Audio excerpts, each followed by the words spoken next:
imagine saying to somebody like, I can't even eat this amount of food, and you're trying to lose weight. And that's the hack. If you like build your plates where you're getting high protein and lots of whole foods and salads, where you're like, that's a lot of food. Like you look at every meal, like that's so much food. Yeah, you're losing weight.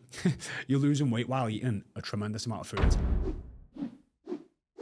It's easy to say, and obviously you'll see posts all over social media like, it will keep you fuller for longer.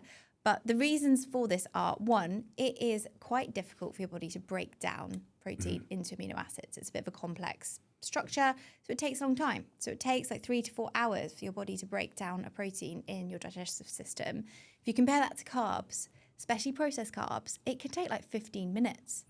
So if you think, well, I've had a 100-calorie snack bar, it was only 100 calories though, so that was a good choice. But 15 minutes later, you're hungry again because your body's digested it and it's gone, right, that was only 100 calories, guys. Where's the rest? Yeah. It's going to backfire. Like, if you're listening to this and you've tried to lose weight before, you've probably done this where you've then gone and got another 100-calorie bar. Yeah. And then in half an hour, you've gone and got something else. And before you know it, in an hour, you've eaten more than if you just had like a meal. Yeah. And so this is why we'll say, like, have a proper snack that's balanced with some protein, maybe some fats. Because if that then takes 3 hours to digest, you're not going backwards and forwards, along with all of that like mental turmoil of like, why can't I just have some willpower? I've just had a snack. Why am I having another snack? It's actually your body doing its job. Yeah. So eating protein can help with managing your cravings, keeping full after each meal. And that also is because of that regulation of blood sugar. So you don't have the peak and the crash like you would have done with that 100-calorie snack bar. Even if you had the 100-calorie snack bar, but you ate some protein with it, it helps. It helps. Yeah. And it might sound a bit like, yeah, but then I'm going to have more than the 100 calories. I know it might sound a little bit backwards, but it will help because your blood sugar will be less of a peak and crash. You'll get less cravings afterwards. And yeah, you might eat, say, 170 calories instead of 100, but that's you then for a good few hours. Yeah. So it's playing the long game and it's just looking at your nutrition as a whole rather than that short game of like, what can I do for the lowest calorie impact right now to solve my hunger? Yeah. If you didn't know by now, I am a weight loss coach who lost 50 pounds myself, so I know how hard this journey can be.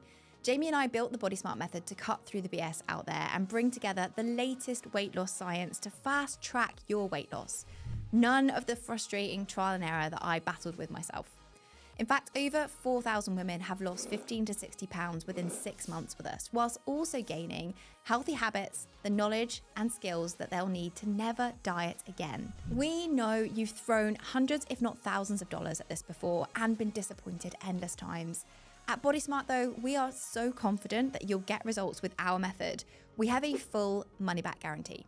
To find out more, go to bodysmartfitness.com. I've got a couple of things on that. So first is like one, like protein is like harder to eat typically. Like if you think of like your higher protein sources, unless you're going into like sort of shakes and yogurts and stuff, you know, your meats are going to take longer to eat as a whole, which means you're going to be signaling more to your mind and your gut that you're chewing this food for longer and you're eating more solid whole food. So that definitely plays a role in the fact that it's just you know, that 100-calorie snack bar. Everyone can just eat that mindlessly in like 3 bites. Yeah. Versus like, you know, you sit down and have a set portion of meat or something, it's going to take longer to eat and digest. And also just to point out, like 100 grams of, say, chicken, it's actually quite a lot of chicken. Yeah, you get quite a lot of it's food. It's like nearly like a good percentage of a whole chicken breast. Yeah, so if you look at that again, it's also actually really difficult. So I just said before, like, when I was away, I had a 500-gram steak, which had 125 grams protein in, which is an absurd amount. It is. And Stacey said, like, that would be difficult to eat. I don't even think I could sit down and eat that much meat. Yeah, which, you know, if you think about it, imagine saying to somebody, like, I can't even eat this amount of food, and you're trying to lose weight. And that's kind of like the hack. If you, like, build your plates where you're getting high protein and, you know, lots of whole foods and salads, where you're like, that's a lot of food. Like, you look at every meal, like, that's so much food. You're like, yeah, you're losing weight. You're losing weight while eating a tremendous amount of foods and you feel full. So that's one. And then as you were adding protein to some of these other foods, this is such a great hack if you like a little bit of chocolate or like something sweet of an evening. If you just say like, hey, I'm going to have like a row of chocolate out of a bar, I could eat the whole bar. But if you just took like a row or row and a half of chocolate and then added that to some, say, Greek yogurt, put a little bit of fruit in there as well, And now you're getting like 15 grams of protein from the yogurt and a bit of fruit from there as well. And you're getting the taste of the chocolate.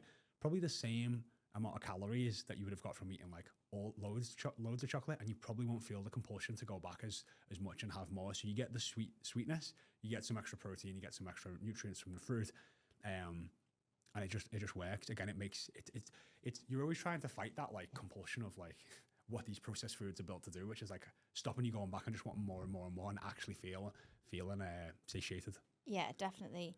And I think the other good thing with protein is it actually triggers your fullness signals in a different way than, say, chocolate or carbs as well. So it does affect ghrelin, which is your hunger hormone, differently, and you're less likely to have that spike again.